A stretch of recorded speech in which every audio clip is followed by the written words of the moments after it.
Good morning. Welcome. Thank you everybody for coming to this public hearing put on by the State Task Force, which has the longest name of a task force I've ever heard. The State Task Force for Developing Opportunities for Youth and Young Adults who are jobless and out of school. So on behalf of the chairman of the co-chairs of the task force, Senator Matty Hunter and Representative Harper, I welcome you to this one of the last, I think, Jack, the last public hearing to occur this year prior to the commencement of the final work of the task force. I'm Kerry Knodel. I'm the Executive Director of Comprehensive Community Solutions here in Rockford. We run the Youth Build program. I'm also the President of the Illinois Youth Build Coalition and a member of the task force, probably one of the last people to be appointed, but I'm happy to be here. One of the centerpieces of the discussions that have been held around the state starting back in March has been a report that you all have the executive summary in your packets called Industrial Restructuring. I don't have the full name of it in front of me, but Jack is going to talk about that briefly. And you have the it was a study, recent study put out in March, I think, or May of this year by the Great Cities Institute at the University of Illinois in Chicago. That was in May of this year. That talks about the plight of young adults ages 16 to 24 who are both out of school and or jobless. And we're going to get into the data here in a little bit. So the purpose of this hearing today is to engage in a dialogue between the good folks on the panel here, who I'll introduce in a moment, and some of the folks that are here to give some testimony. And we want to turn this into a dialogue as opposed to a series of PowerPoints and talking heads, so to speak. So we look forward to that. The report, which we'll get into in a minute, is basically a call for a concentrated approach to poverty and the effects of chronic joblessness, low-wage labor, especially among this population of 16 to 24 here in Illinois and elsewhere. The study is also unique in that it concentrated some of its work in reporting data for areas of Illinois outside of Chicago and Cook County, which some of the previous reports have focused especially on that geographic area. This report, and we'll get into that here in a few minutes. So I would like to welcome and thank the members of the panel here, starting way down at the far end, State Representative Letitia Wallace. I'll come back to you all and have you offer some comments here in a few minutes. Mayor Mike Chamberlain from the City of Belvedere.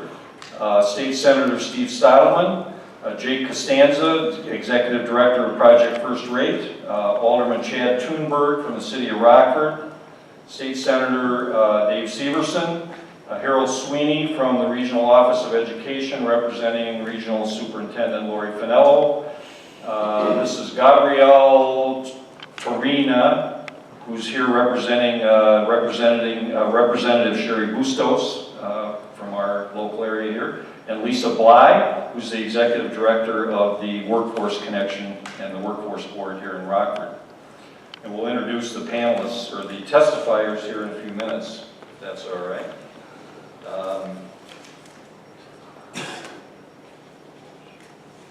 So at this point, I'd also like to introduce to you, find my cheat sheet. The next speaker will be Jack Wiest. Jack is the Executive Director of the Alternative Schools Network in Chicago. And with him is Riyadh Kazmi, who's the Director of Business and Government Strategies at the National Youth Advocate Program and a member of the task force. So I'm going to ask Jack to come up and talk about the big picture of this task force. His organization is kind of in charge of getting the business done of the task force. So Jack, if you would.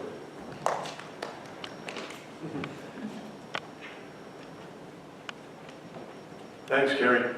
Harold, we haven't seen each other in a while. I work with a group called the Alternative Schools Network. We've done work for about 45 years looking at young people and young adults who don't have a high school diploma or out of school and jobless. We've done various types of policy and programs and financing, working with the state government, city, national.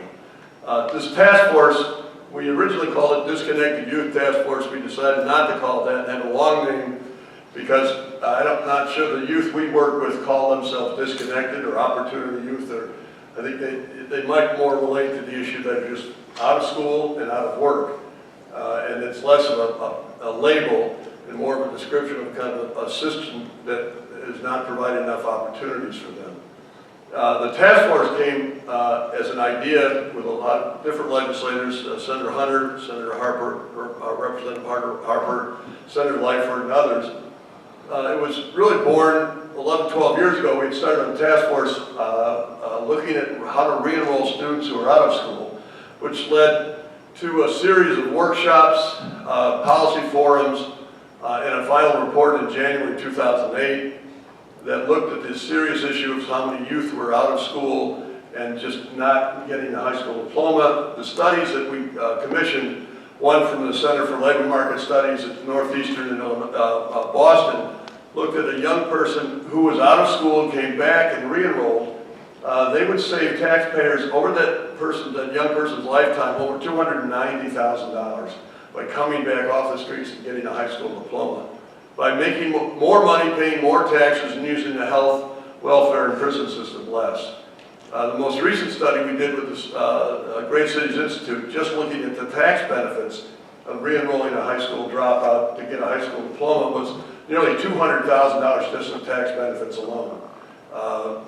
The task force grew out of, that we did on dropouts, led to some major legislation, and so we looked at that about 2 years ago. We thought, there's a growing numbers of youth and young adults who are out of school and out of work. The serious recession that the country went through kind of accelerated that. The numbers of youth who were employed 20 years ago might have been 60%, now it's down to about 30%.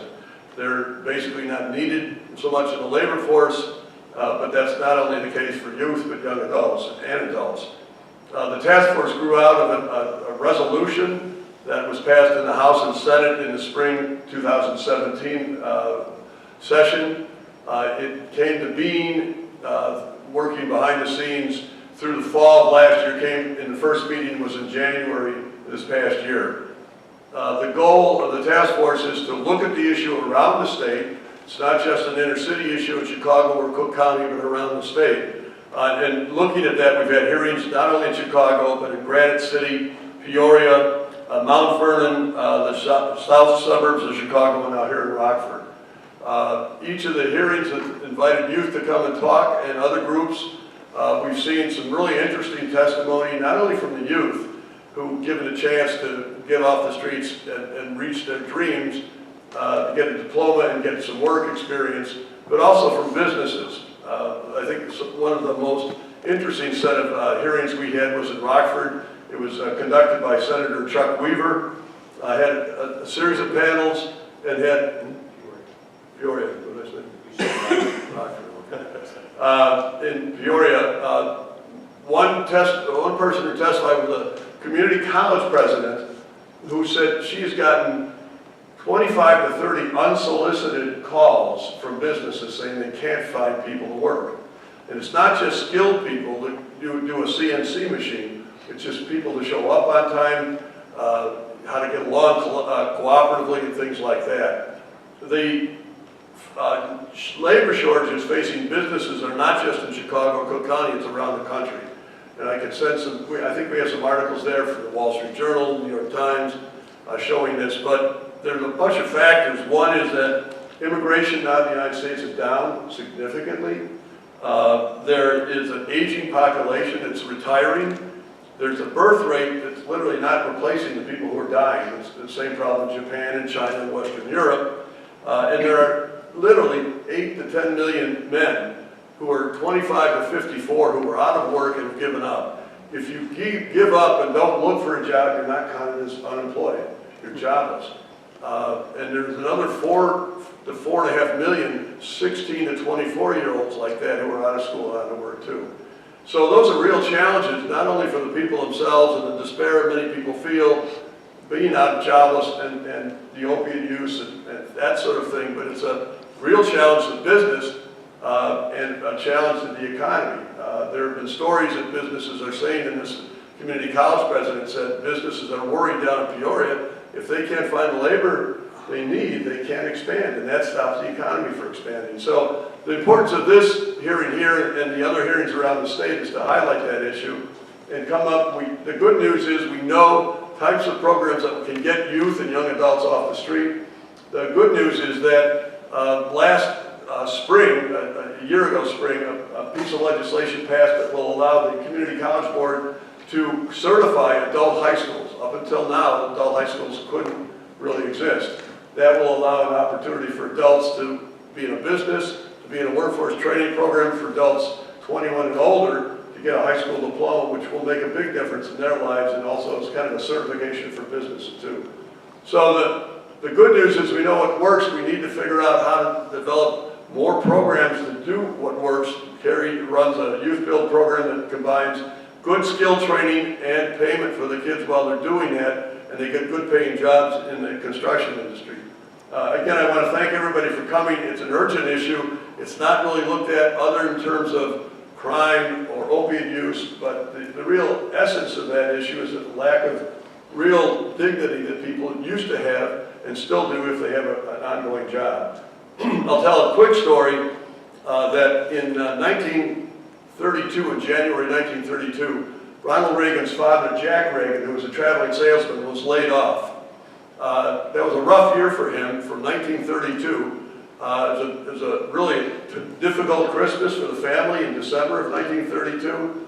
This is all documented in a book by Gary Wills, Reagan's America, Innocence at Home. And it was a very tough time for a man who saw his whole dignity as a traveling salesman to be out of work. It was a terrible depression, but it still was, he was not alone, but it still was a difficult time for him. What really pulled him out was he ended up getting a job at the WPA in March of 1933. And it's very clear that gave him the dignity that he needed to have in terms of working day to day. That's the sort of thing we hope to talk about here for youth and young adults, and also what we've done at the different hearings around the state. Again, thanks for coming, and I wait to hear what the panel has to say.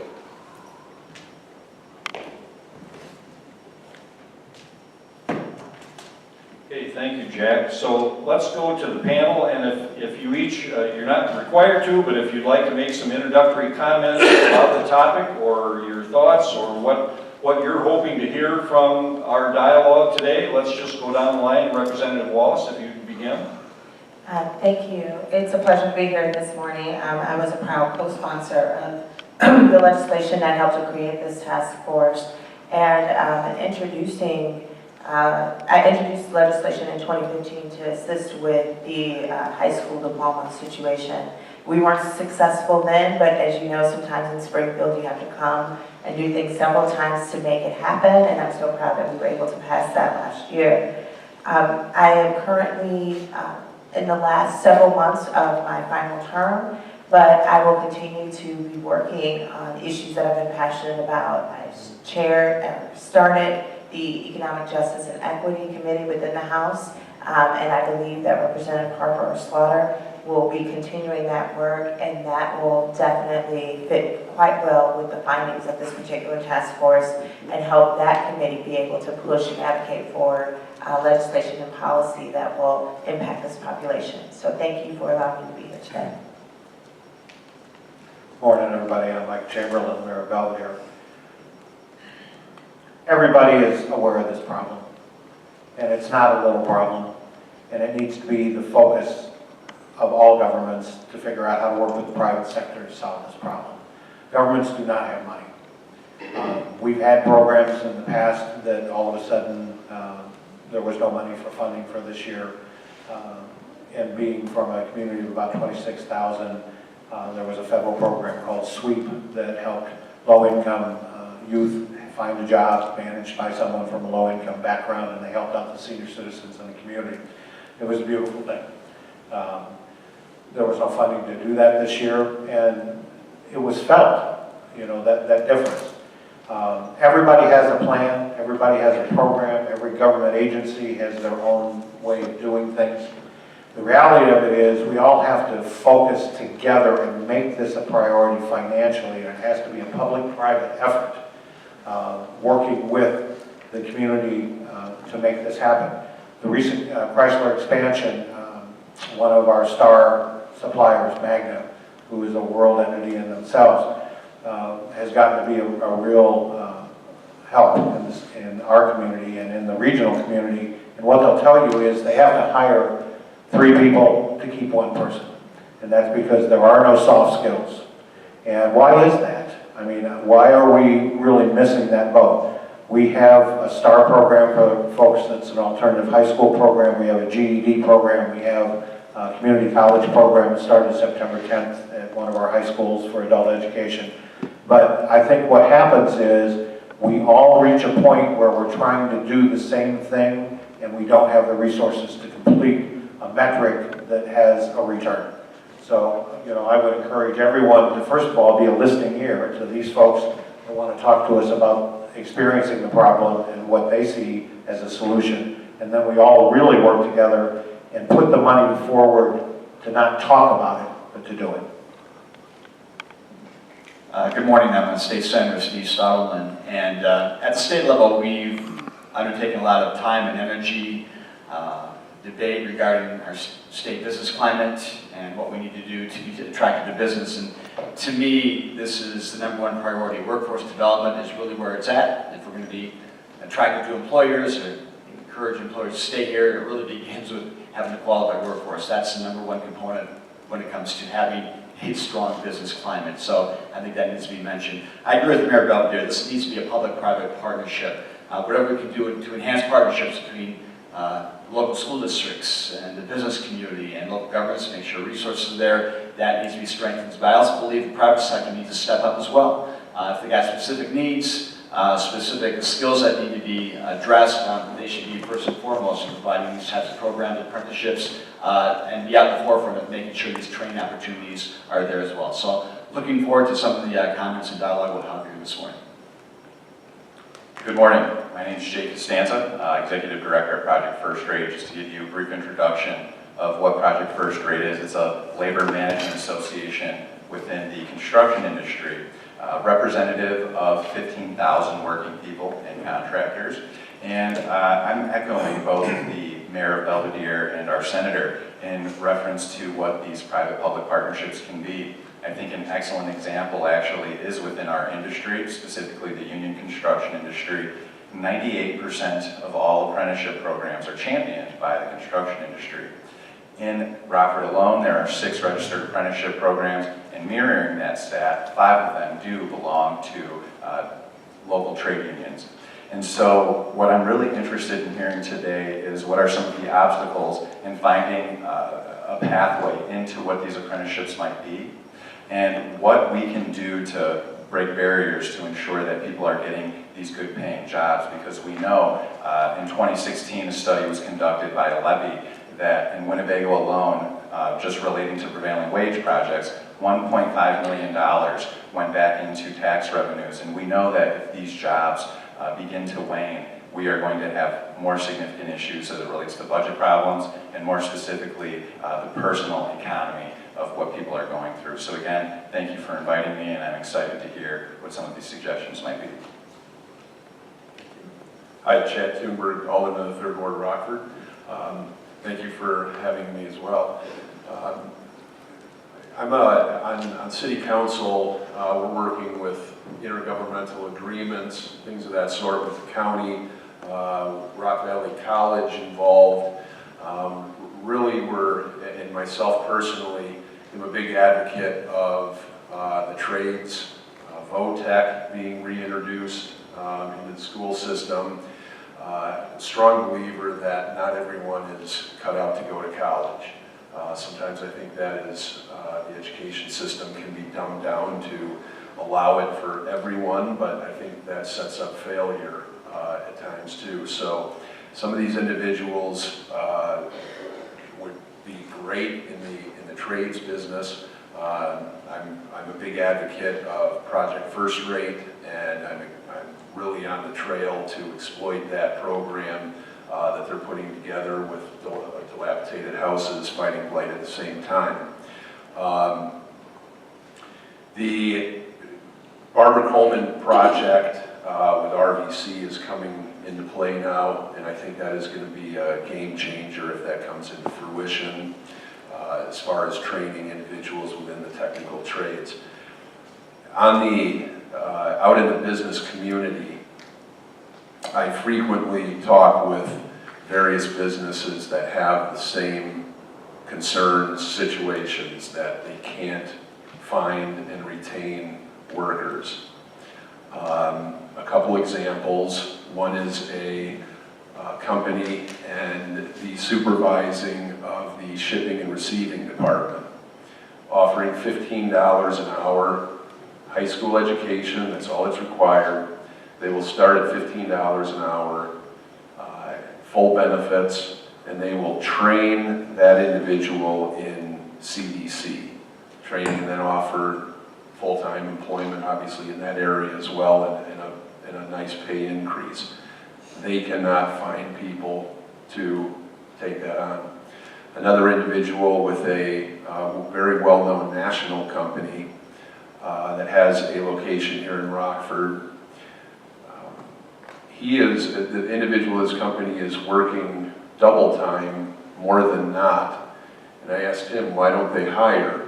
And he said, Chad, we do. The problem is they take hair samples now for drug tests, so either they don't qualify, or they do, and they come on the job, and after 2 weeks or so, they just walk off. They go off to lunch, never come back. And he said they don't even come back to pick up their final paycheck. $22 an hour, full benefits, and they can't find people to fill it. So I sometimes question when people come to city council and speak about programs and more money needed for programs and for more opportunity, and there's not opportunities out there. I sometimes feel, after hearing these stories from these business owners, I question whether Rockford really has an employment issue versus a work ethic issue. So I very look forward to hearing some of the ideas to tackle this. Thank you. Senator Dave Severson, not too much more to add. I think one of the frustrations I've had over 25 years of doing this is there's always new ideas and new programs coming forward, and we put more and more money at these different programs, and we're still here talking about the same problems. I think at some point we need to start measuring programs for outcomes and looking at which programs are actually getting good outcomes and which ones aren't, and then focusing those dollars on those things. People that have gone through a particular program, where are they 12 months, 24 months later? And we always talk about how many kids have graduated from a GED program or a high school degree, but the issue is, are those individuals working 12 months later, 24 months later, and I think we need to start tracking those a little bit more and looking at those companies that get good outcomes and support those, and others that may sound good but don't have good outcomes. Maybe we need to look at refocusing those dollars, because the idea of thinking there's going to be more and more dollars coming into these programs is pretty unlikely. So how can we use the existing hundreds of millions of dollars that are being spent in these programs? How can we use those more cost effectively? I think is something that all organizations ought to be looking at, trying to measure. My name is Harold Sweeney. I'm the Director of At-Risk Student Services for the Regional Office of Education. I think one thing we really have to look at is the cost of educating students and the cost of employing young adults is only a fraction of the cost of the alternatives the society through here. So we need to find those alternatives, we need to keep the kids in there. Because if we can get them educated and we can get them in meaningful, livable wage jobs, the cost of society will actually go down because we will be paying less, plus we'll be collecting some taxes on the wages they earn. So it's a very important thing we have, and I'm looking forward to the input. Good morning, my name is Gabrielle Torina, and I represent the office of U.S. Congresswoman Sherry Bustos. I unfortunately cannot say much. I'm not necessarily authorized to speak on behalf of the Congresswoman, but I certainly am here to listen and gather information in order to make recommendations and get the information back to her so that she can assist this effort from a federal level. So thank you for having me.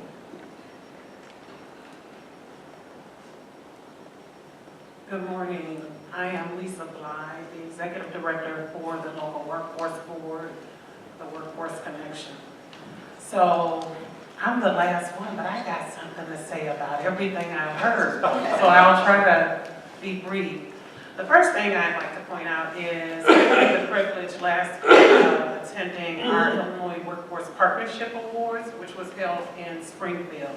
And that's a network of workforce development professionals from around the state, representing all of the 22 local workforce areas.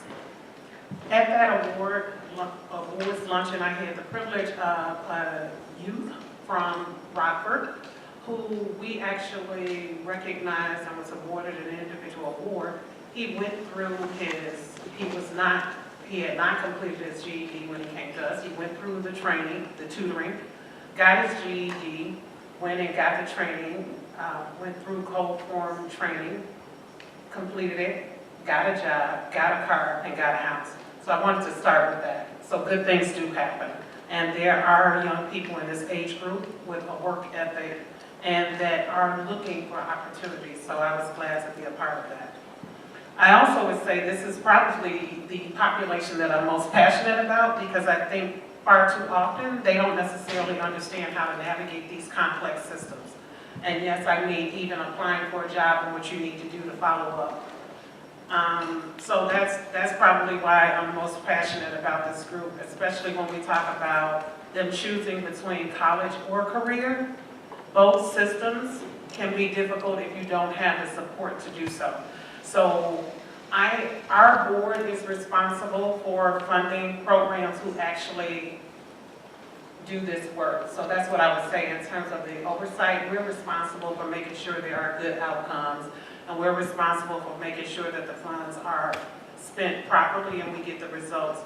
And I'm excited to hear the conversation. I feel hopeful. Again, Goodwill does our boot camp training, so we've had good success with that. RBC does the Elevate program, and we've had good success with that in terms of the GED and people moving into employment. So I'm here to listen and learn so we can continue to do great work. Okay, thank you. Let's take a quick look at the data, if you would, for a second, and then we're going to go to the panel over here. I love data, and I hate data, but in your packets are, there we go, Deb, okay. This is some of the Illinois-wide data that you're seeing on the screen there, but the local data, which was compiled by the Great City Institute folks for Winnebago, Boone, Stevenson, and Ogle counties. I'm just going to highlight this real quick. It's not going to show up on the screen. In Winnebago County and Rockford City, we have 4,206 youth and young adults, 16 to 24. That's 18.3% of the entire population of that age group that are jobless and out of school. 4,200. So Harold, off the top of your head, how many GEDs did the regional office give out last year? It was around 400. 400. So we've got a little ways to go. We did 400 a year. Jake?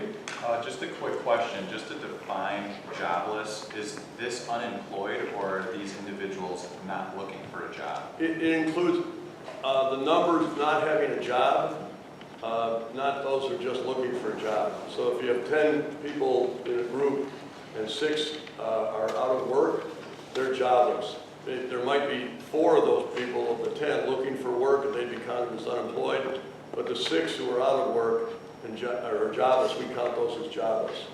What happens, we've seen in a lot of areas in the inner city and other areas, not rural areas, is many people don't respond to surveys. Some of them do, but then they've given up looking for work and they're not even counted as unemployed. One quick thing, the latest job report from the BLS for August showed that while it looked encouraging, there were still nearly 250,000 more people who slipped out of the labor force and gave up. So they're not counted as unemployed, Thank you. but they're out of work. I appreciate that. Thank you. Then the next section counts 1,557 youth and young adults in northeast Winnebago and Boone counties who are jobless and out of school. The third section counts 1,149, or 10.8% of all youth and young adults in Stevenson and Ogle counties that are jobless and out of school. And so you compare this to the state of Illinois numbers on the last page, you have 10.7% or 167,000 that are jobless and out of school. Flip back to Winnebago and Rockford. So we have 18.3% of that population that are jobless and out of school compared to 10.7 in the state of Illinois. Numbers get sliced and diced all kinds of different ways. I think in your packets is also some information that Harold provided from the regional office on dropout rates and truancy rates in the region, I think, which includes Harold Belvedere and Rockland, Roscoe, South Beloit, etc. So that information is there. I think one thing I'll point out before we go to the testifiers here is that one of the classic issues that we come up against is how to connect with this population. Witness the fact that several of the young people who were asked to come today to testify at the 11th hour, and I know the folks here will talk about that, said, whoa, wait a minute, that's pretty intimidating. There's going to be all these people in suits and ties, and I'm scared. I don't want to come and tell my story. Fortunately, Senator Severson, we have some old people here who will give you a little bit of context of what are they doing so many years later. So we'll come back to that. But the data is compelling. I mean, when you say there's 4,000 young people, young adults who are jobless and out of school, and you look at the numbers from even District 205, how many young people are dropping out each and every year that are contributing to that number. We don't know, I don't know that we track recent dropouts and whether they're employed or unemployed. When we looked at the latest data from 2016, there were over 75,000, I think there were over 75,000 16 to 24-year-olds who were out of school and no high school diploma. Now, we can also see some of them may have jobs, but they're not going to go anywhere without a diploma. And that number is pretty substantial. Again, if you don't have a diploma and you're working, even places like McDonald's now have really provided much more incentives for young people. Instead of 6 months, now it's 3 months to get college tuition, and they have a whole series of programs that are developing around the country just to get, and they're saying that, well, this is your best first job. But that's at least a start. But there are lots of young people who, again, are jobless and out of school and who do not have a high school diploma. And we know, just statistically, they will not be able to make much of any kind of a living.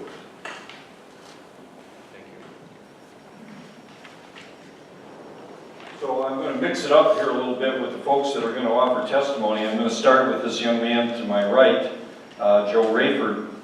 And Joe is going to talk to you about his experiences, stories, and recommendations. Good morning. My name is Joseph Rayford. Talk about a few couple of things. First of all, give you a little bit of background about myself. I'm 37 years old, started the Youth Build program about 2000, 2001. Was pretty bunch of roughneck out here, probably another statistic. You know, came from a good home, had a mom and a dad, but still just had that urge to try to do what I wanted to do. Till I got to the age where it looked kind of ridiculous. So I couldn't cut it being in the streets with everybody else, and I couldn't cut it with the education with everybody else. So I said, well, let me try to make some money by using care. So I went into the program not with intent to really try to complete anything, but just try to coast through. But as I was coasting through, started learning a few things, started having a little bit more integrity about myself, started having more respect for others. And then while learning and picking up a trade, took my GED, got it really, really, really quick. And as things started to progress, I realized that I can do this.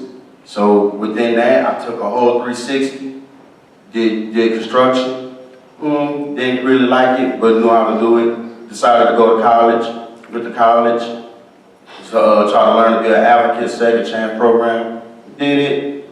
So a couple other things happened, so I said, you know what, let's try something else. Did manufacturing, did that for a while, like, I'm gonna do something else. And now I'm a repairman and the lead operator for the Gunite Corporation. Been there for like 10 years.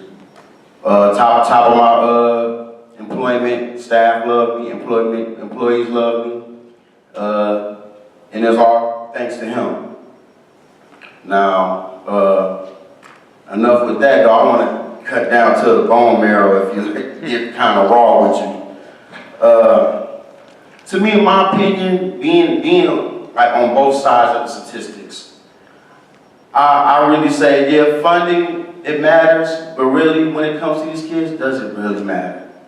Because that's not what they need. I'm hearing a lot of funding programs, and that's good. That's good. But if y'all really trying to target them, y'all need to take some notes from Kerry and maybe a few other people. Because what creates work ethic, let me slow down.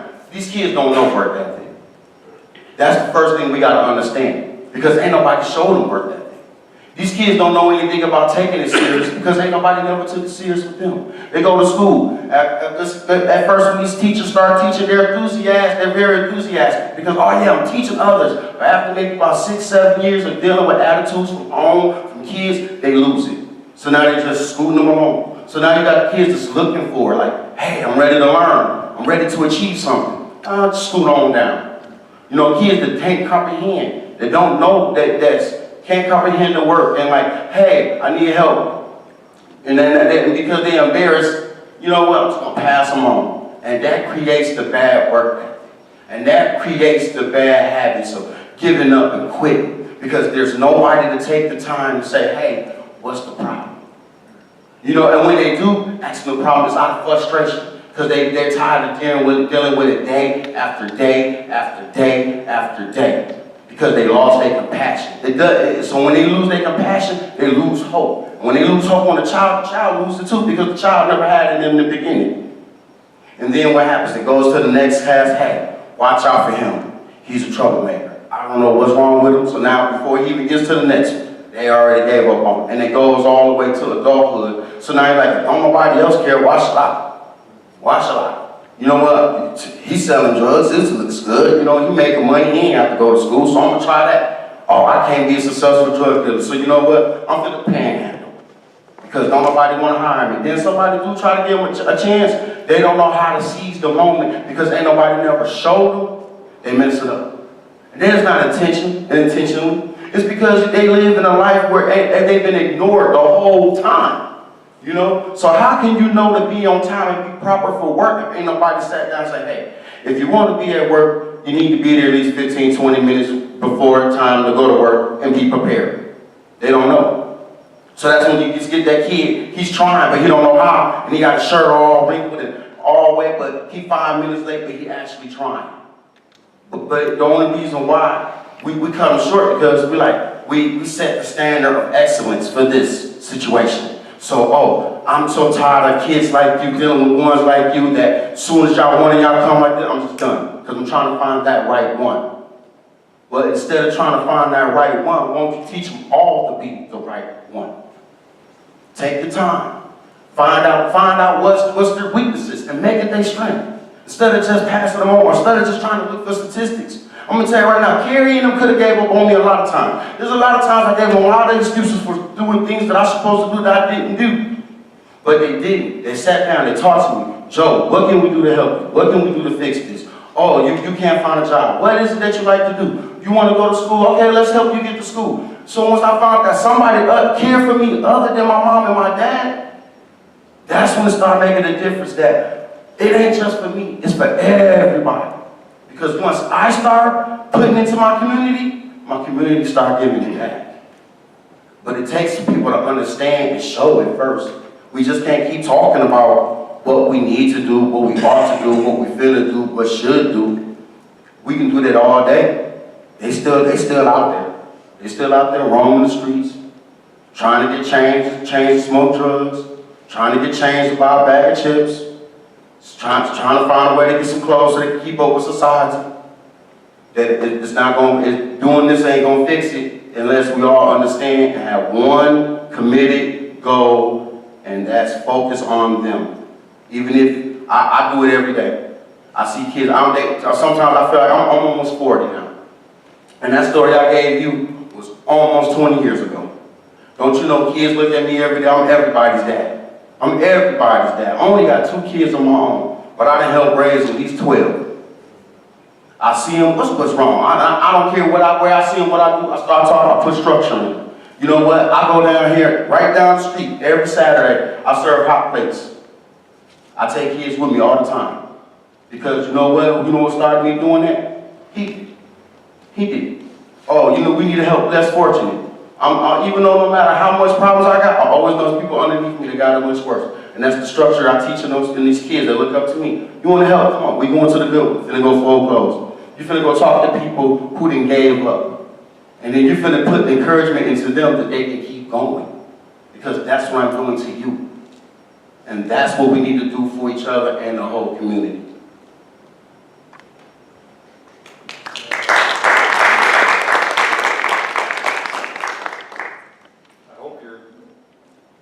Questions, we'll save the questions till the end. Barb, I'd like you to go next, if you would. Hi there, Barb Lau with the Northwest Community Center. And first of all, I would like to apologize for my youth not being here. He was all set and then got very intimidated, as I think we've talked about. So one of the suggestions might be to have this at Northwest Community Center or at Youth Build, where the people you really want to hear from are comfortable and can talk. And after I'm done talking, I want to give up my seat to the other Youth Build person to be on this panel, because I think that's who you really want to hear from. But I will tell you from my perspective, and I'm the SNAP manager at Northwest Community Center, and I also work with the youth, and I've also worked with homeless youth in the community. I've had years of experience with that, and one of the things that I want to talk about, all the barriers, when I read this list, these truly are the barriers. And I think this community is trying to do a good job at alleviating the barriers. One of the things that when I talk to people one-on-one, and it's just us, and I talk about getting their GED, one of the questions I ask them is, do you know how to read? And more often than not, they said no, that they were passed on. They got a reputation for a troublemaker, and they were passed on. And you have older people even that don't know how to read. And that's very intimidating when you say, well, now you got to go get your GED. So I put it a barrier before getting the GED, and that is learning to read. And we're working with the Literacy Council. I think there's enough community programs to do it, but you have to identify it. And they're not going to come up and say, I don't know how to read. I don't understand what I read. So I think one of the basics is just learning how to read and helping them with that. I want to talk about one of the really good things that I think is happening in our community, and I'm very excited, and it's called the WEX program with the Workforce Connection.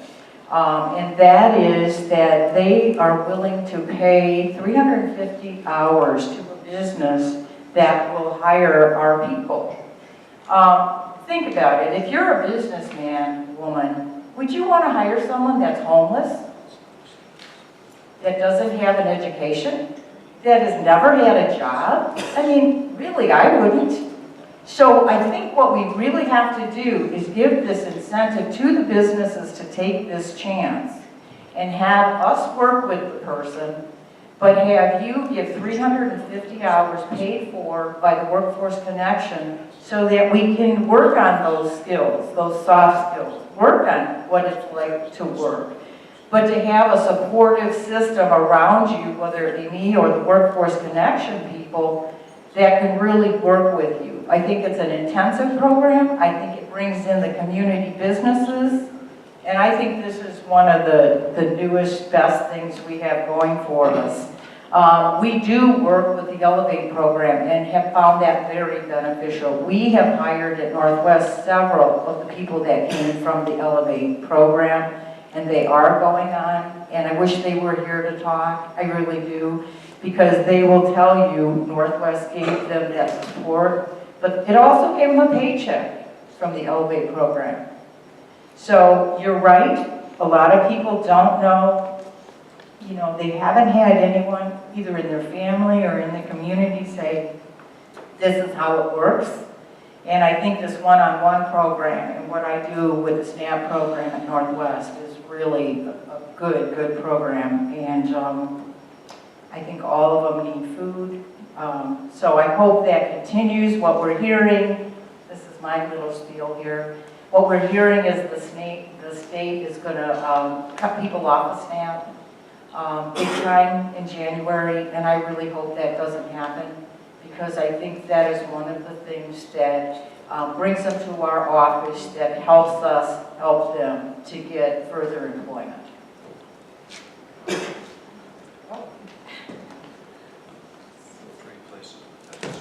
No, he can sit here. I'll go down. We don't want you at this table. Yeah. I thought you worked with everyone. Next is Titus Hawkins. I'm good. Hello everybody, my name is Titus Hawkins, 39. I went to Youthville along with Joe Rayford. We started around the same time. The story I can tell you guys is I started off, had both my parents, went to Keith School in the beginning, so I had an excellent start in school. My parents wanted to give me an experience about what it is to be outside of a great school like Keith. So I went to public schools. Went to public schools for a while, made it all the way through high school. Life kind of changed. Got expelled for mob action because I was a very popular kid. The whole cafeteria wanted to see a good fight. They thought I was going to knock a kid out. Didn't even get a chance to knock a kid out. Tried getting back into Rockford Public School. They said that I was too much of a threat because of the incident. So came back about another year after that. They still wouldn't let me in. Tried going to Roosevelt, the alternative school at that time, wouldn't let me in. At that time, I seen flyers going around for Youth Build. A couple of my friends had already went there. They had been pretty good. So I decided that it was my time to try going to Youth Build. They took me in with open arms. I learned a whole lot in the beginning. Got my GED, I'd say probably within about a month. I did not think that I had any math skills, English skills. I thought all those skills I thought were already done because of everything I had, every tragic thing after high school that had happened, trying to get back to school. So when I got back in and went to Youth Build, had a great teacher, taught me so much, opened my eyes up. Not only was the education there, but what I wanted to be in life. One of those that you make somebody asks you, well, what do you want to be when you're a little kid?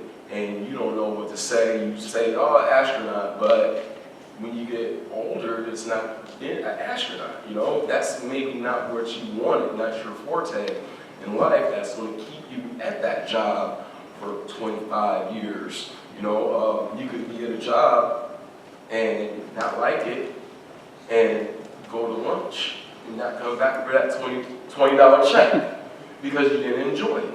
So what was it about me that I liked was Youthville had so many trainings that I could put my hand into this, put my hand into that. I didn't have to just stick and be secluded to just one thing and try making a choice from that one thing.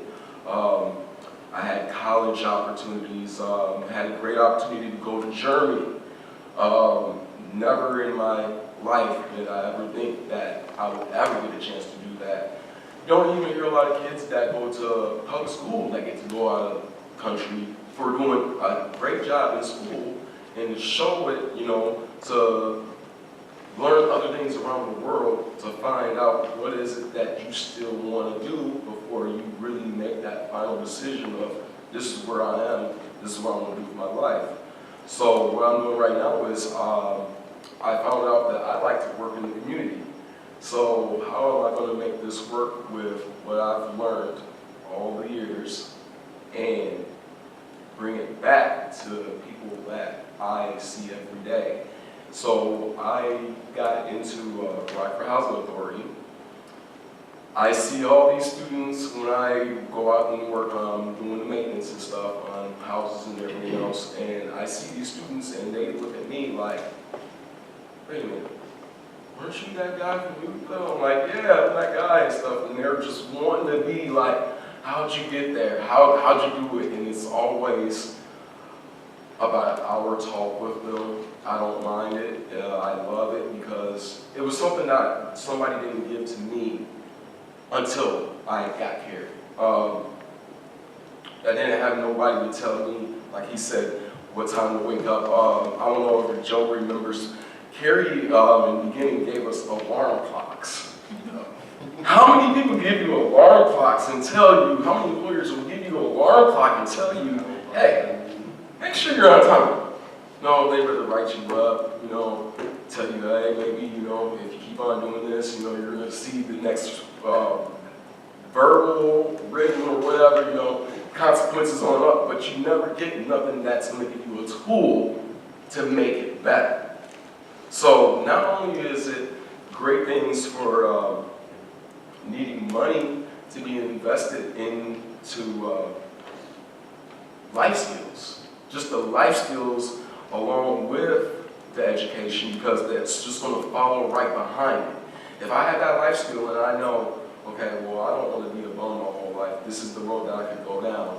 Not too many people really tell you that, they just put you out there. So if I'm just being put out there and I just don't know how to handle that life skill, then I'm not going to want to stay. And I'm going to keep on bouncing. I have so many friends and I've seen so many jobs where it's a high turnover job. Just, wait, why is this? I just seen this lady in this office and now there's a new lady. What's going on? To me, I feel as if that's the issue because they haven't found where they want to be. And a program like Youthville will help you find where you need to be with open arms, not discouraging about nothing, you know. If you fail, you can keep on trying, keep on trying. The one thing that I definitely took was the fact of getting to know people. I used to be kind of antisocial, not wanting to know none of you guys out here, but knowing all you faces, y'all knowing me, if I don't like what I'm doing right now, and one of y'all know about something, I got my ear out there in the streets to find something else that I want. How many people know about that? How many people actually had that life skill in school and can take it with them later on? And that's why I just think that Youthville, the programs like Youthville, anything that will help you excel, not just on your GED, but life skills, basically, will just be just great for our whole region, because I see in a lot of people just talking to them for a few hours can change somebody's life. Okay, thank you. Jim, would you go next, please? Jim Schmidt from Bergstrom. It should be on. We're on? Okay. Well, thank you for inviting me here today. And it's been really interesting to hear Titus and Joe talk about your experiences because it's provided some great insight to exactly what we see. And it's no different than what the Alderman mentioned. We see, we have a high turnover rate with people who come in and not thinking, beginning to maybe understand a little bit more. That a lot of these people, they come in and they've had a lot of short-term assignments, and there's what we call the red flags that we look for in the interview, right? Because we want the people who can come in and do the work and who are motivated to come in and do the work. They come in, they've had frequent job changes, they stay at jobs for a very short period of time. They're really not clear as to why they're leaving the job, and I get that. They say, oh, yeah, they let me go or the assignment ended. And then when they do come in and they go through the interview, it's amazing how some people present themselves. I mean, we had one person come in for an interview in a onesie. So, it begins at the front door when the folks walk in and they're going through this interview process. What's their conduct like in the lobby? They're on the phone, they're off the phone, they're in the lobby, they're out of the lobby. Are they on time for the interview? Not to mention the alarm clock issue, but can they be on time for the interview? Because being on time for the interview means you're there early. Once they get in there, they could last 3 days, 5 days, a week or two, and then they're walking off the job, and we don't know why. They're just a no-call, no-show. They quit showing up to work. And there's a variety of reasons. I get that.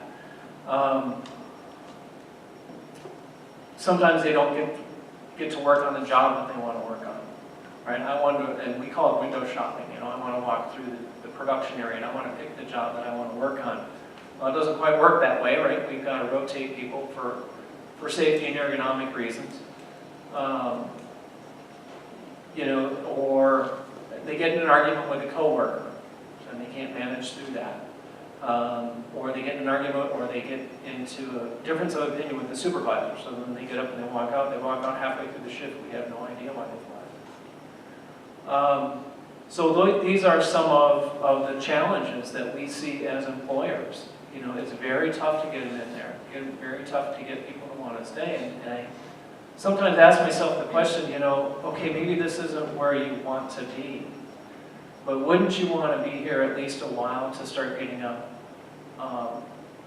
track record going for yourself and build yourself a flight plan before you just walk out? Build yourself that flight plan and work with some of the folks in HR, like myself. We'll help build it for you. And maybe you don't have to stay with the company for the next 10 years. But maybe you stay with us for 2 or 3 years. You get that flight plan, and then you can move on. One of the great models that we've seen, we hire from the Rockford Rescue Mission. And the Rockford Rescue Mission has the Works program. And they not only teach the hard skills, but they teach the soft skills as well. They're teaching skills. They're bringing people in from a local bank on, how do I create a budget? How do I create a financial plan for myself? How do I interview? They've got a cafe where they teach customer service skills. And that's been a great model because the folks that come out of that program do very, very well in our organization. And so I'm not as familiar with the Youth Build program, but I am familiar with the Rescue Mission and the work that they've done, and it's been great. But we have the same problems that all the other employers are having. It's getting frustrating. And how do you attract new businesses to our community? If we want to grow our community, we've got to show that we've got a good workforce. And there's a disconnect. And so it's fascinating to learn from my peers here at this table about what they experience because it's been enlightening. John, would you go next, please? Sure. My name is John Johnson, the Juvenile Justice Coordinator for Winnebago County. Part of my job is to work with local work with agencies, law enforcement, the school district to try to develop programming and also continue programming and then kind of look at where the barriers are for the youth that are involved in the court system. Let me start with some of the barriers. I think what we see on the list is the simple barriers, but there are things that we take for granted, like getting, your social security card, getting an ID, or how to go about getting a birth certificate. A lot of these youth are disconnected from their families. So getting those basic identification things are almost impossible. Or even having, if you need 3 forms of mail or to get your ID or whatever is required to get back into school. We work with the school district to allow them to provide, if we send them a letter, so they would accept that so that they can re-enroll themselves in school, which just try to break down a barrier, which we don't see the barriers. But to the youth in this community, it's a barrier. Transportation's a huge one, but that's kind of obvious. The ones that aren't obvious are, the identification ones. A lot of these kids are scared. I read a grant for a program called Redeploy, which Mary Ellen's agency oversees. These kids, we can provide them with lots of programming, but it's the basic stuff which they're really lacking, and that is the soft skills. Talking to a kid about how to go through an interview, how to fill out an application, what to wear, what time to be there. And it's that support and that structure which I think we lack in this community. And there are mentoring programs that I think are starting to develop those things. But when you look at, when a lot of people look at what's going on the employment side, you kind of just assume they already are aware of these things that are supposed to be done, because a lot of us are kind of taught that as youth. These kids don't have that opportunity. And then exposing them to different things. A lot of kids we ask, what do you want to do? They don't even know what a plumber would do, or a pipe fitter, or an engineer, or just exposing them to different options, and not just wanting, well, I can work at McDonald's, like whatever's in their area. It's like what they call them, deserts.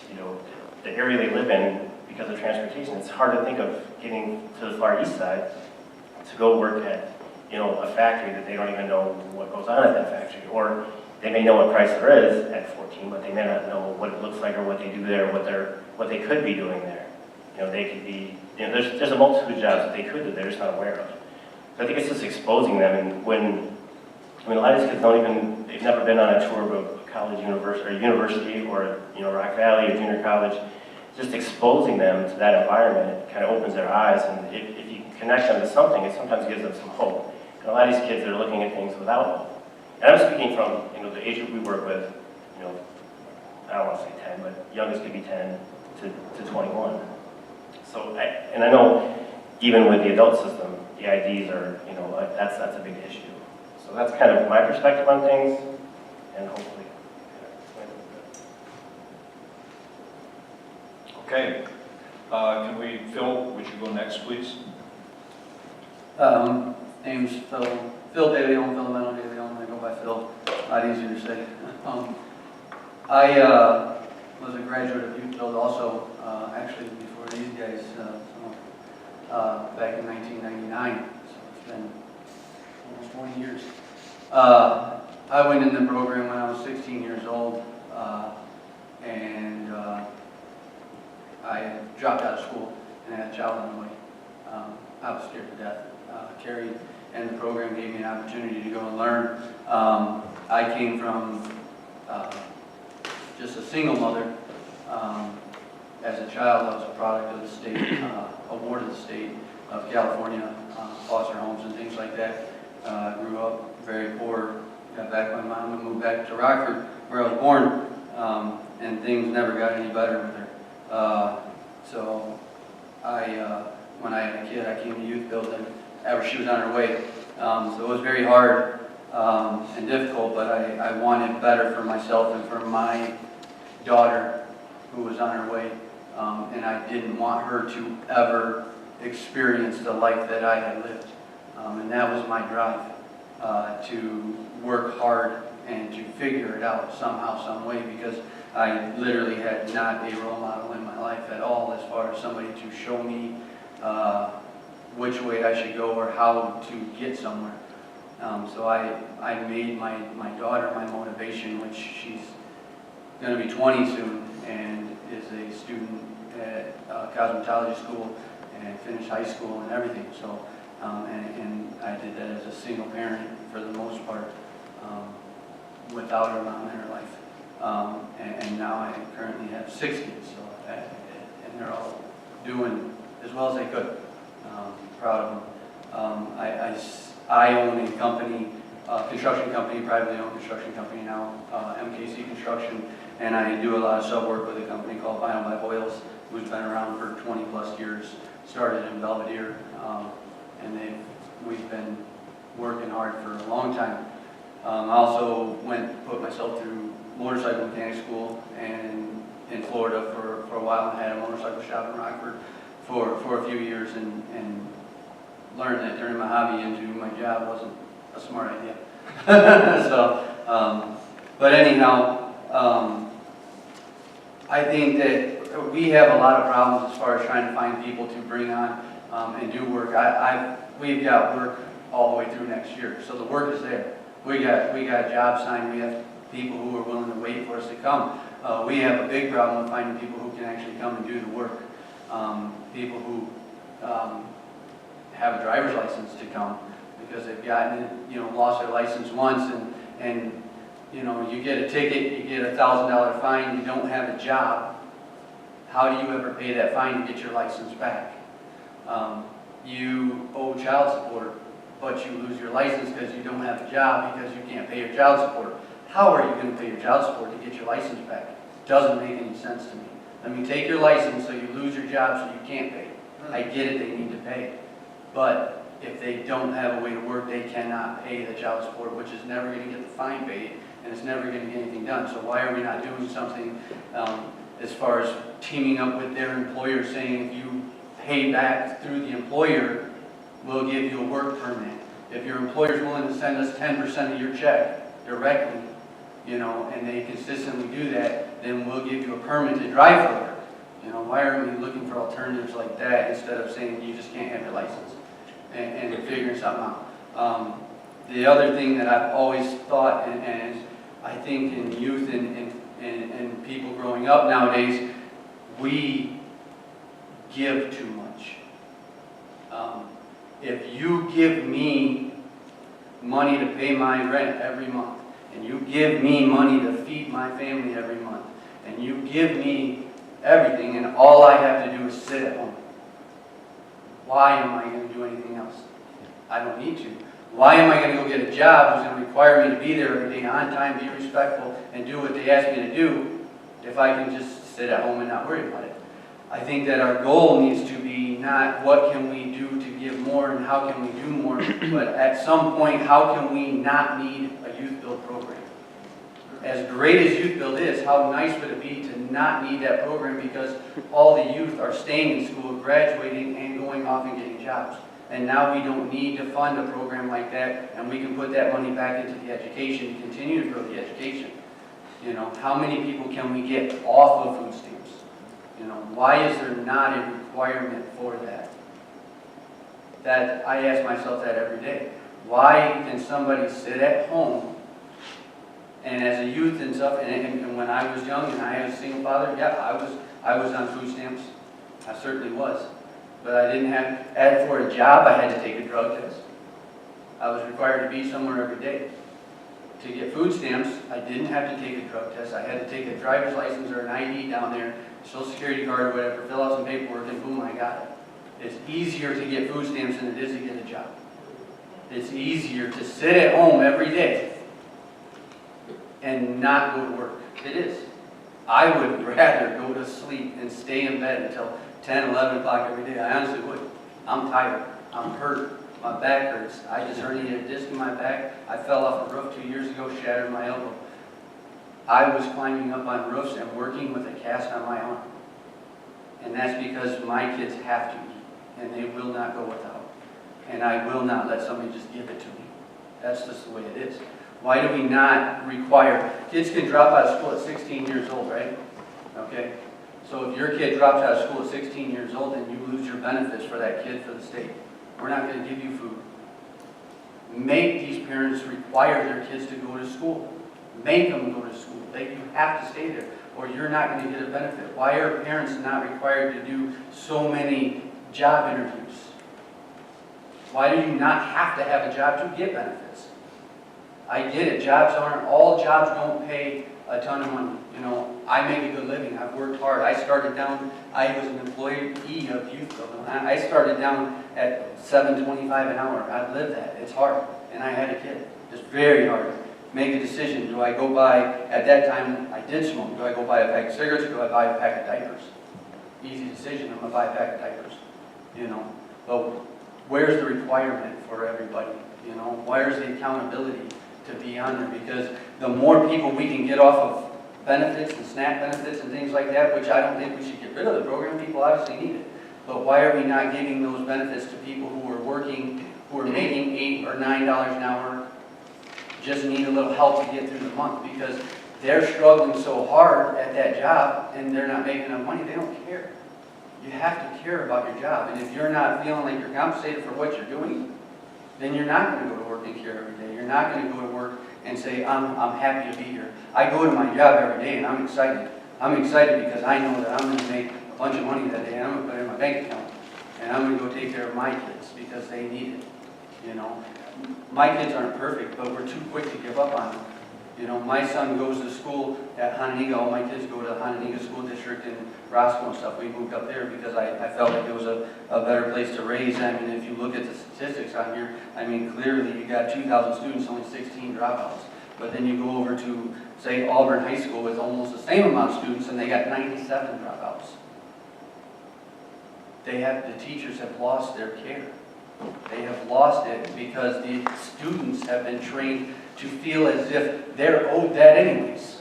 You owe me an education. I live here in America. You owe me an education. You owe me food. You owe me money to pay my rent. No, we don't. We don't owe you anything. You're not owed anything as an American citizen besides your constitutional rights. And nowhere in the Constitution it says we're going to feed you and we're going to clothe you and we're going to pay your rent for you. It doesn't say that in there anywhere. If you find it in there, you let me know. But it doesn't say that we're going to let you live here and we're going to take care of everything for you and you don't have to earn a thing. So why is it, to me, the question is, why is it harder to get a job than it is to get free stuff? I mean, that's what it comes down to. So, and I think that we need more requirements for those things and more, we need to hold people accountable. Why do you need this? Why do you need this benefit? Okay, if we're going to give you $500 a month to have to feed your family, we're going to require you to get a job. We're going to require you to fill out so many applications. We're going to require you to come to a class and become employable. If you're sitting at home without a job, I promise you have time. So why not, even if there's a transportation issue, give them a bus pass. You know, team up with Uber and get people to where they need to be for a cheaper rate, you know. If we spend $50 a month on getting people to employment meetings or classes, at some point they're going to become employable, and now that $50 a month, they're going to be off of SNAP benefits because they're making good money, and so no longer do we need to pay that SNAP benefit, so now we're saving $400 here a month, you know, off of getting people where they need to be. But there should be some requirements to get people to these places. They should be coming and learning leadership skills, employability. My wife just got a new job, and she was the first person hired in. She was off work for a week.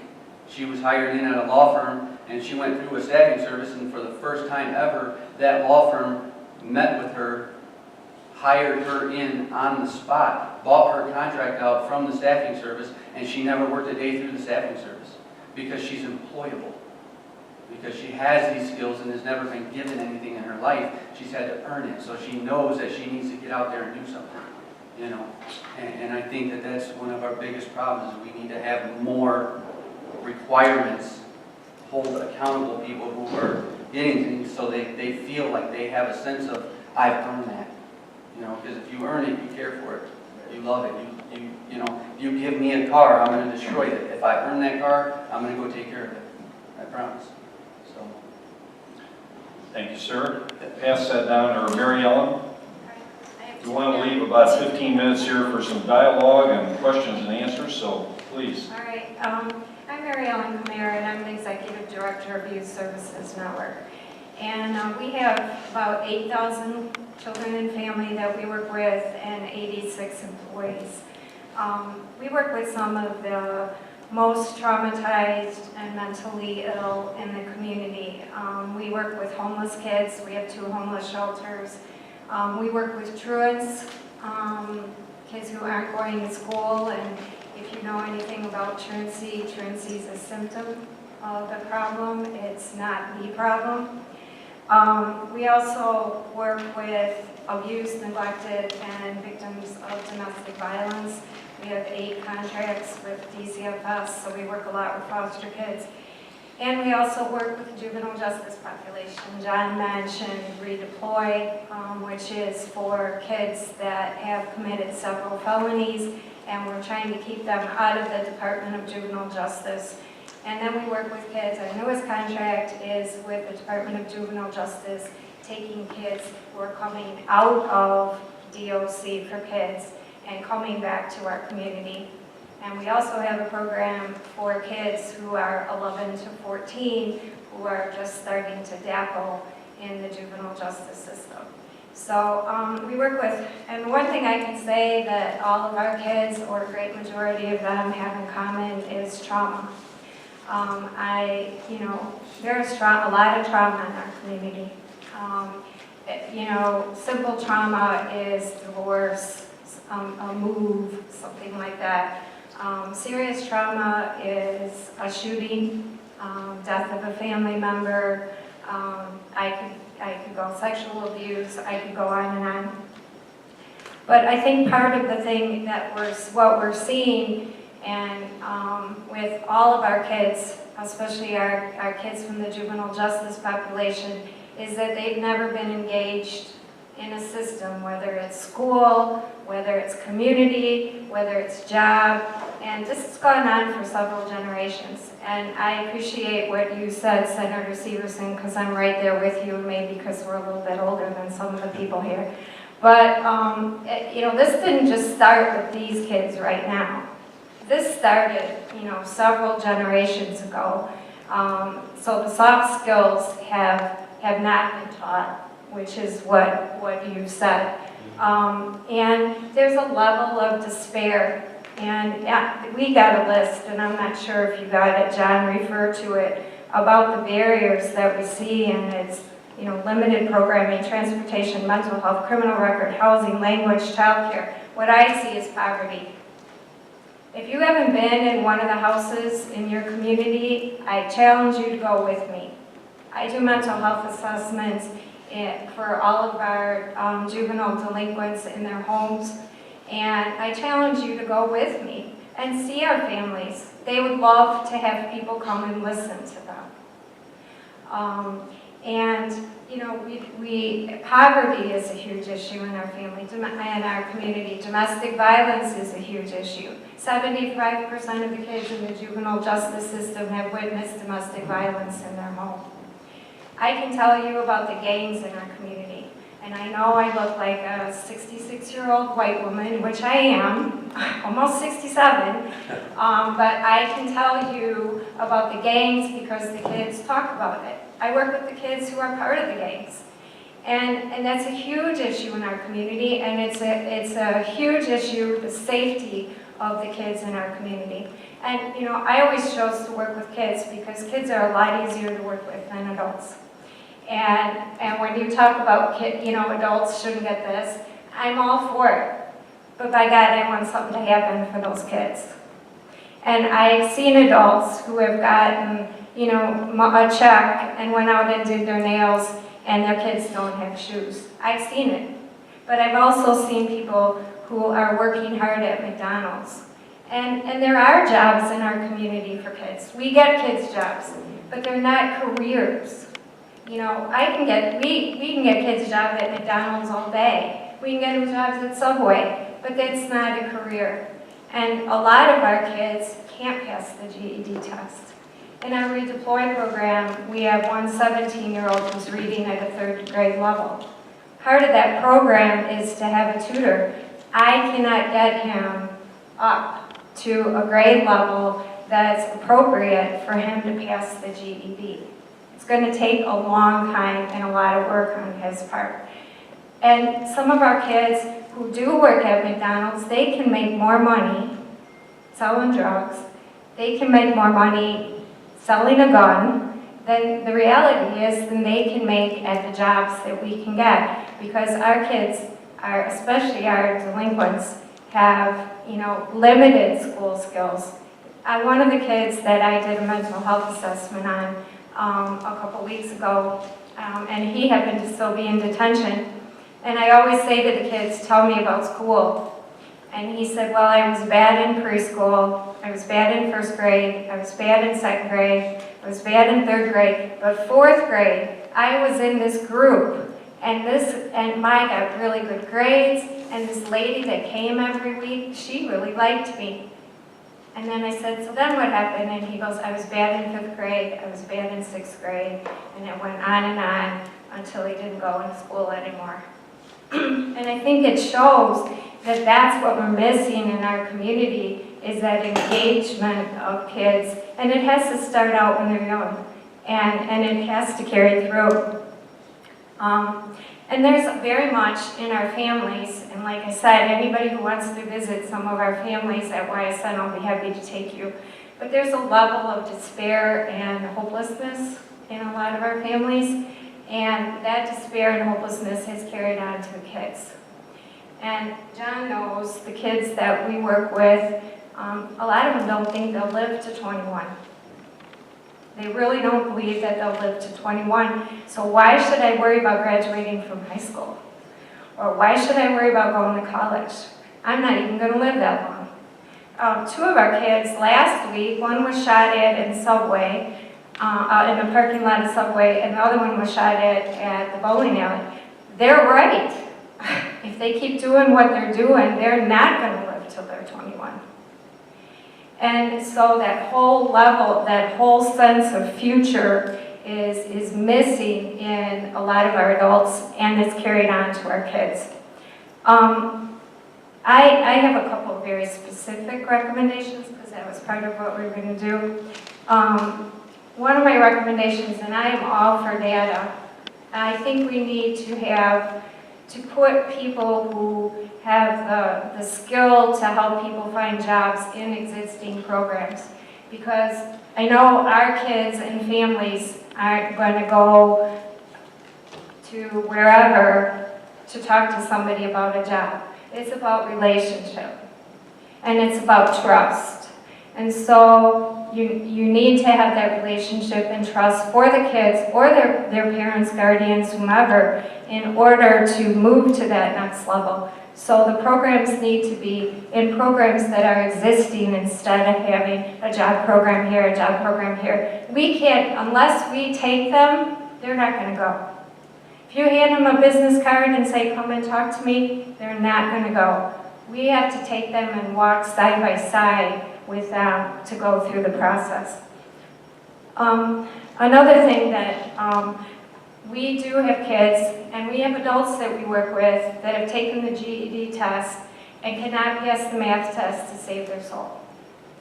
We need jobs for people who can't pass the GED. We need jobs more than McDonald's, and there's nothing wrong with McDonald's at all. I eat McDonald's at least twice a week. I am not criticizing McDonald's, but McDonald's is not geared to be a career. And there are people that aren't going to graduate. There always have been. It isn't something new that just started with this generation. There's always been people that haven't been able to graduate or pass the GED test. We need to have some careers, and to have the kids know that if they've tried everything, and I don't want to use it as a cop-out, because trust me, the kids don't need cop-outs. But they need to know that they're not losers if they don't graduate and if they don't have their GED. I have another suggestion, and then I'm almost done, is a transition program for youth that's required. When kids come out of psych hospitals, when kids come out of detention, when kids come out of the Department of Juvenile Justice, they come to programs like ours, and they're expected to be just plopped into school. I have kids coming out in our new IDJJ program.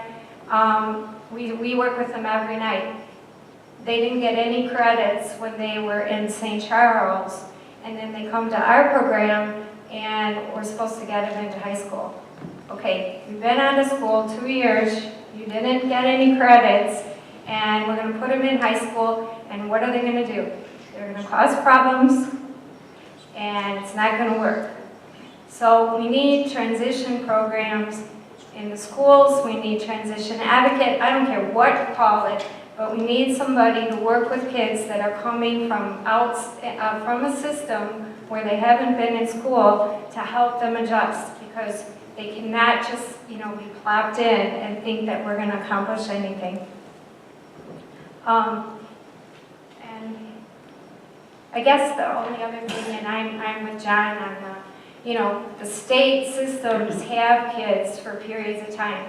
And there's a lot of state systems that have kids, so I don't want to pick any out in particular.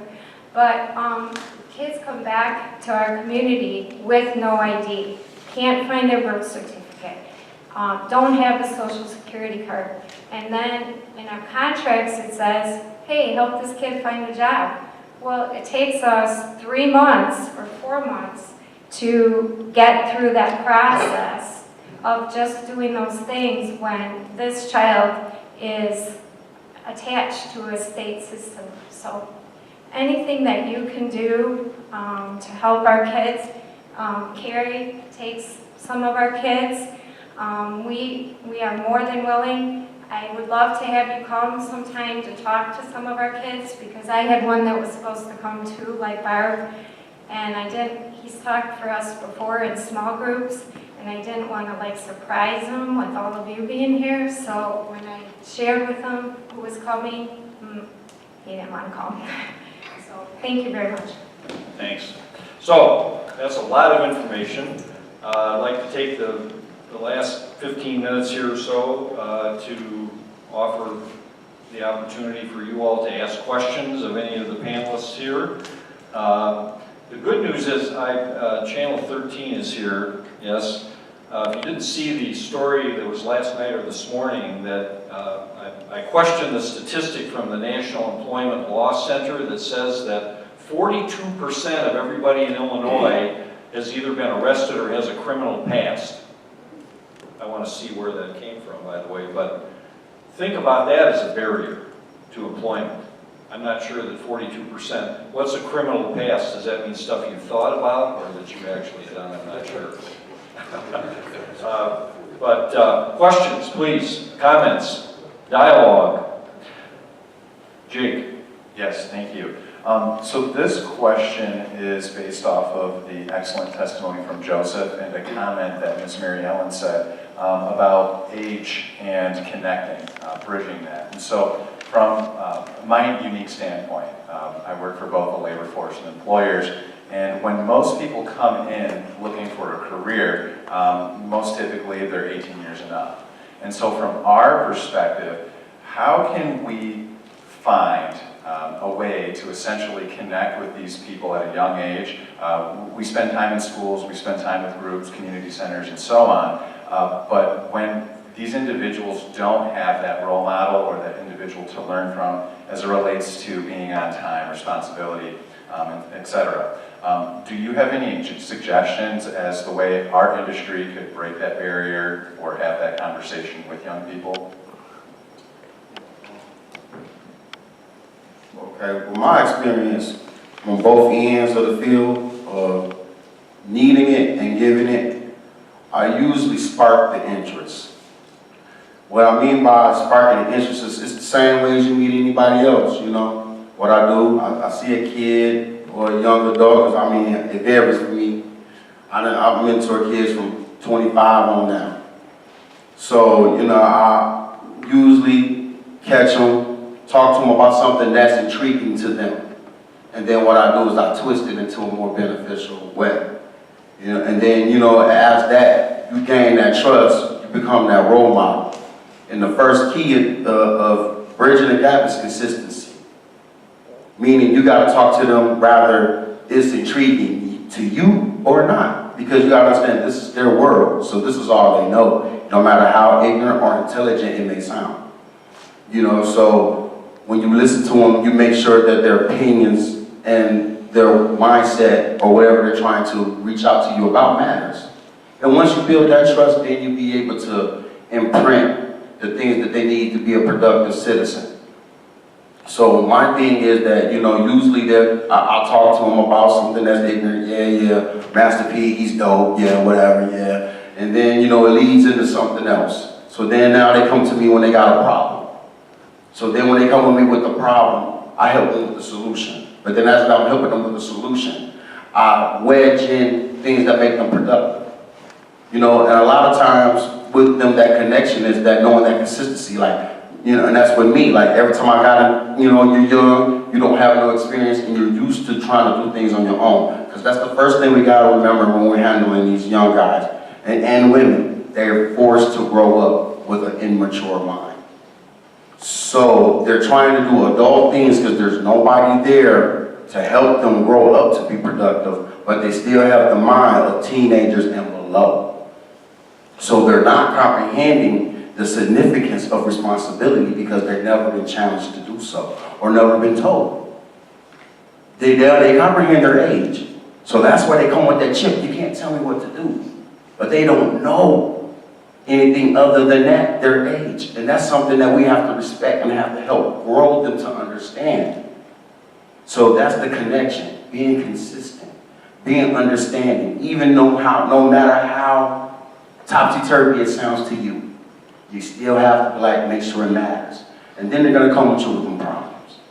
Man, you know, it might be something simple like, man, dog, my girl tripping, she says I need a job, you know, et cetera, et cetera. And I'll be like, well, you do need a job. What have you thought about being good at? Well, I ain't got my GED. I know a few places that I probably can help you out with. And then, you know, I'll probably put in my life testimony, the things that I've been through. They're like, oh, you ain't never been through nothing like that. Then I give them a little bit of witness to it. They're like, wow, you have. And then I incorporate a little bit more. Then I show them what they're good at, what I see from me knowing them. And then I encourage them. Then I hand them over to him or hand them over to somebody else that I think that can fit, that they can fit. And then after that, I just stay consistent. So, hey, how's it going over there? You tell them that you know me? Even though I already told them 10 steps ahead, but I don't let them know. Okay, then you keep that going, because now, like for me, when I did something I know I had no business, that I know that it would be a letdown, it just didn't hurt me. It hurt everybody else.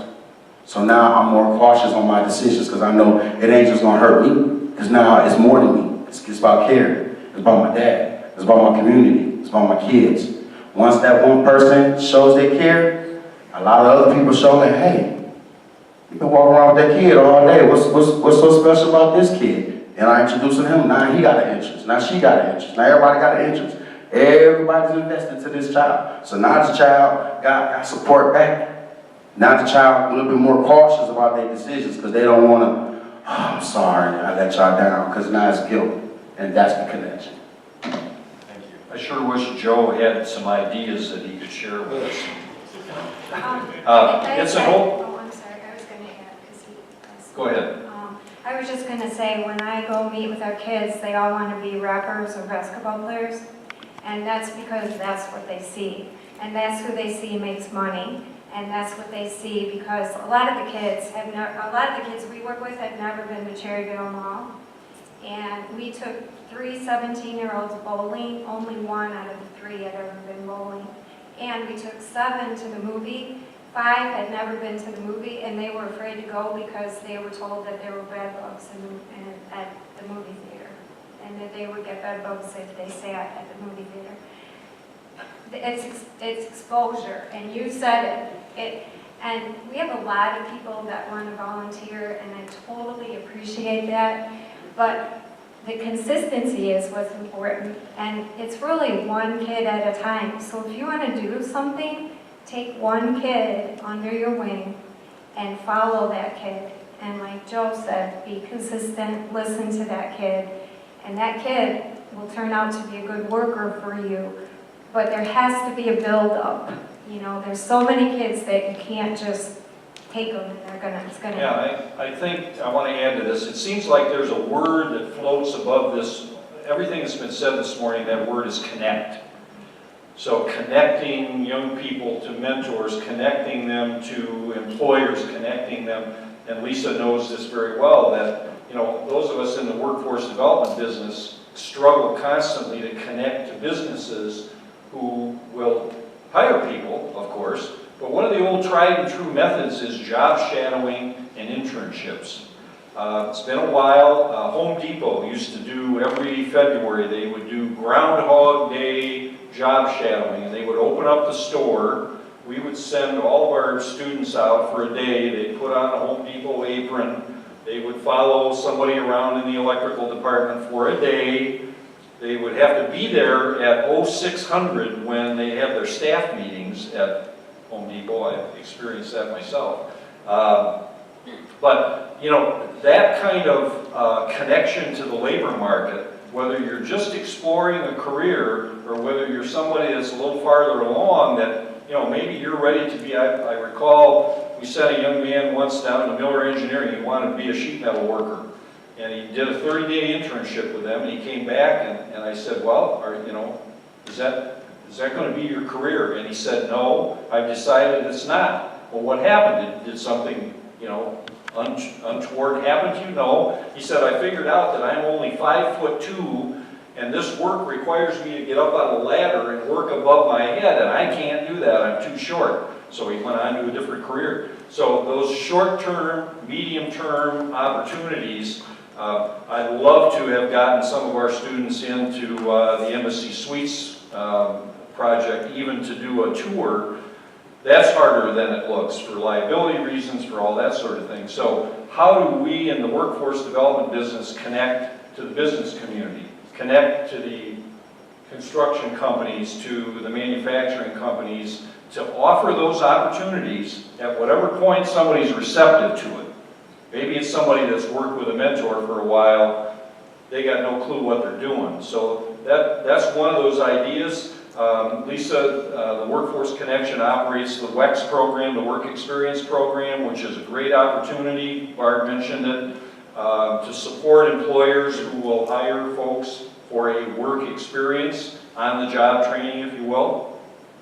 I also wanted to point out, in your packet is this little 2-page thing from the Young Invincibles. This is a group of millennials, basically, that they're a think tank, and they are working statewide on the expansion of apprenticeships, and not just in construction, but apprenticeships globally. The Department of Commerce and Economic Opportunity is putting a chunk of money right now around expanding opportunities for apprenticeships, particularly, of course, for, according to this thing here, only 4% of registered apprentices are women, and only 28% in Illinois now are people of color. So expanding apprenticeships for those populations, but also into non-traditional construction occupies the vast majority of registered apprenticeship. It's called closing the divide. Construction occupies the majority of those apprenticeships, but there are other occupations that are out there, especially, I was reading last night the employment projections in our workforce area.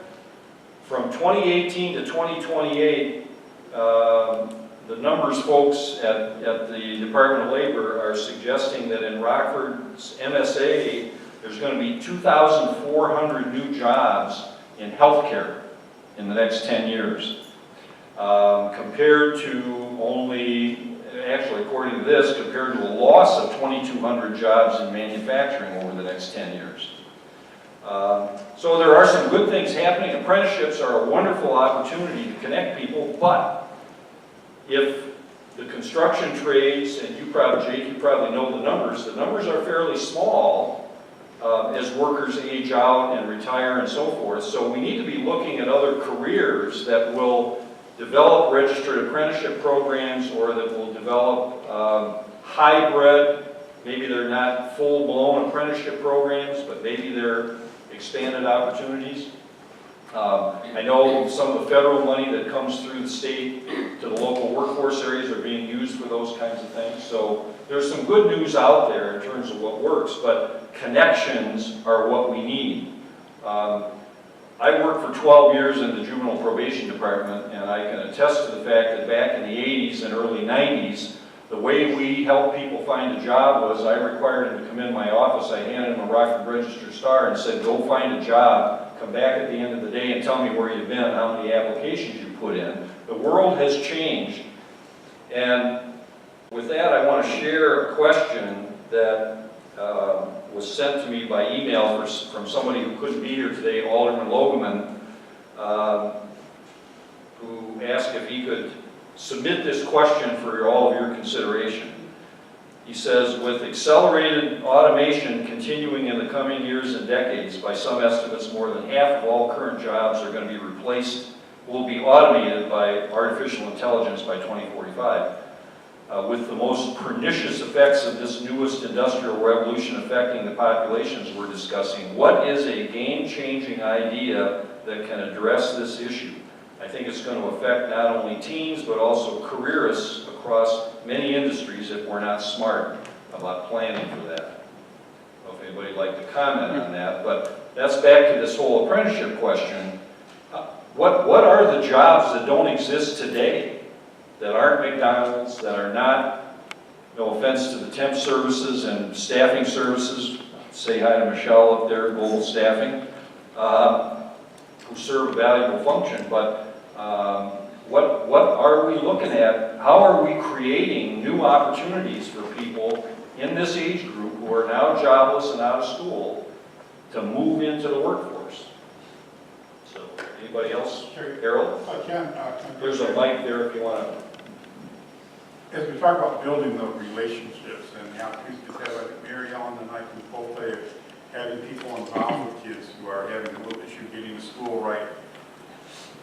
When our workers are having a caseload of hundreds of students per caseworker, we can't build the relationships by ourselves that it's going to take to get these kids successful. We need input and we need some assistance from other people to step in and get it. Because if you're trying to work with 200 kids in 40 or 50 hour work week, you're just not spending enough time with the kids. So it does take involvement of others. Thank you. Lisa? You mentioned the idea about thinking about jobs going forward. I would say the skills that are needed are going to be similar to the skills we're talking about today when you think about critical thinking and the ability to solve problems, the ability to work in teams, and communication, written and verbal. A lot of those things, as the workplace evolves, technology, I think some of those will remain consistent. The work may change, but the skills that are required are going to be some of those basic foundational skills, and then the technical skills added on top of that. And I know a lot of times we talk about what kind of opportunities exist, and you mentioned again, we're not thinking about just McDonald's, but when you talk about middle skill jobs so individuals can have a livable wage and see progression and a career trajectory, I think that's what we're talking about. So when you think about the skills, I don't want to date myself, but some of the skills I learned at home and some of the skills I learned away and in the workforce, they've evolved even though the work has changed. So when the technology is moving at the pace that it's moving at, the ability to continue learning, the ability to apply what you've learned in the workplace. So some of those foundational things will continue to help you evolve. The technical skills for each of the different industries, that's something different, but that's just my opinion, based on everything I've heard and everything I know. You know, for the folks in the trenches, I mean, we deal with this on a daily basis at our program. You know, how do you get young people to put the phone away long enough to sit in the classroom?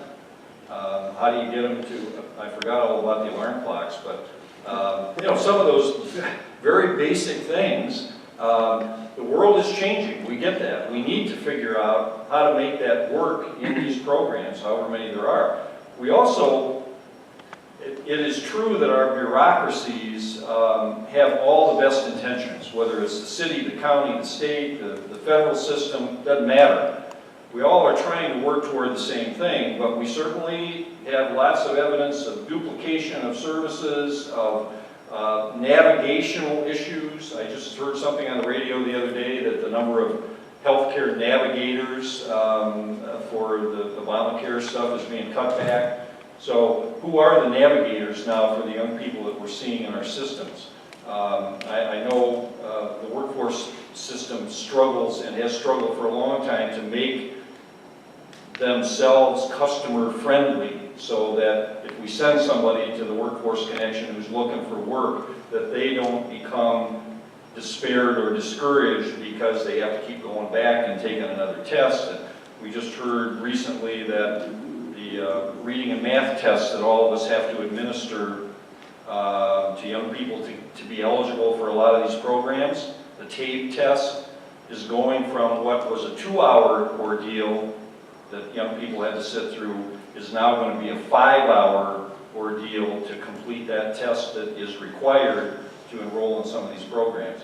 So there's lots of stuff around the fringes that I think we can deal with and we can work with if we concentrate our efforts. The last thing I want to say, and then please if you have other questions or comments, it is difficult to find or think about in workforce development who's got the primary responsibility. For example, in Rockford, Illinois, at the city of Rockford, we have a community development department. We don't necessarily have a workforce development department. Those mayors and county board chairmen serve on the workforce board of the local workforce area. So when you're thinking about who's got responsibility, prime responsibility for the workforce development activities that need to take place for this population, it's not an easy answer. It's a complicated system that even we as workforce professionals have trouble figuring out how to navigate. That's not a problem we're going to solve overnight, but it's certainly something, and Senator Severson, mentions that we need to see outcomes. We need to see results.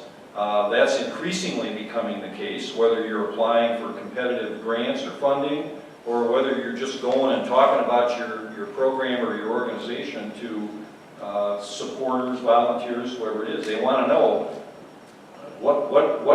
what's being accomplished. If we put money into this, what's going to come out of it? So, are there other comments or questions? Phil, please. I know we talked about how to stay in touch with youth and teaching and learning and stuff, and I think that when you look at it too, we have been teaching the same way for how long? We go, you get a book, you sit down and you do this. I personally can't learn like that. Never have. I can't pay attention to that. There's no, it needs to be more interactive, hands-on, things like that. I went down to MMI and graduated in the top 2% of the program. It was all hands-on. I'm touching, I'm feeling, I'm doing things. Kids are so busy now, video games, they can do something with their hands so fast. It's ridiculous. My son, for example, has been, he's like me. He learns like me. He can't read. If I read this, I have to read it 7 or 8 times before I'm really going to start to take it in. And that's very boring to me. I don't like to sit and read and, even sitting here all this time. I'm like, man, I need to go swing a hammer. I need to build something. I need to put a window in. I need to do something right now. But they went to, at his school, RMS, and I know it costs money, but they went to these Google tablet things. But everything is computerized now anyways. When they get out of school, everything they do is digital. Everything. Phones, TVs, video games. My son's all of my kids, I've always required them to do some kind of sport, to be physically active. So my son, my sons have wrestled, football, my daughter's volleyball, cheer. Instruments, I've tried to keep them very hands-on and busy. But we do all these physical things, but then we expect them to go to school and sit in the classroom and listen to a teacher who's at most very boring, And it's true. There are some teachers, I have one teacher that had always stood out to me because he was always in class, he was hyper, he was excited, he was showing us stuff, he was making us touch stuff, you know, it was always something. And that was my science teacher, who was Mr. Berger up there, who actually is my kids' teacher too. And he's taught my kids now. But that's, in their mind, they say that's probably my favorite teacher because he continues to have me touch something. He continues to, he lets me stand up and he gets the class involved. So how can we, you know, my son's grades are way better this year because he's actually got a computer that he's doing stuff and he's physically touching and he's doing this instead of going, okay, where are you at? And I just had a meeting with his teacher. They said, the tablet, perfect. If we sit down and have him start doing this, he's like, what am I doing? Because he does not want to follow that. You know, so how can we make the learning process more active? You know, how can we do that? That's a perfect segue to the end of our time here together. The task force has been, as we talked about earlier, gathering data, looking at best practices. And I'm sorry, we didn't have a fancy PowerPoint today, but the next step in this process is the Program Policy and Finance Committee has been looking at promising practices. This is not in your packet, but will be available on the website eventually. Looking at promising practices, looking at methods of funding programs creatively, because we all know that local government, state government is, Mayor Chamberlain pointed it out early, that you're strapped. You're struggling to maintain basic services. So how do we think outside this box? How do we get business and industry to support what we're doing?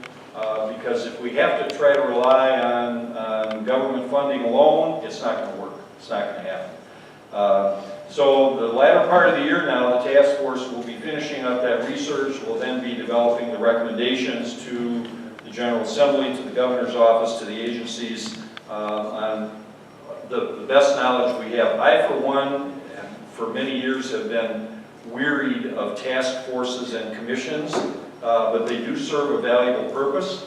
There's another one that just got started recently called the Youth Budget Commission. It was passed by the General Assembly that is basically looking at the state budget to figure out where existing funds are being targeted within the budget to make sure that those decisions are intelligent and the best case for what the outcomes are what the desired outcomes are. So with that, I'm going to thank everybody for coming, for investing your time and your thoughts today. The video that's being taken of the public hearing today will be available on the website within fairly short order. So if you want to go back and listen to all this wonderful testimony, we'll have that available. And thank you all. Have a great afternoon.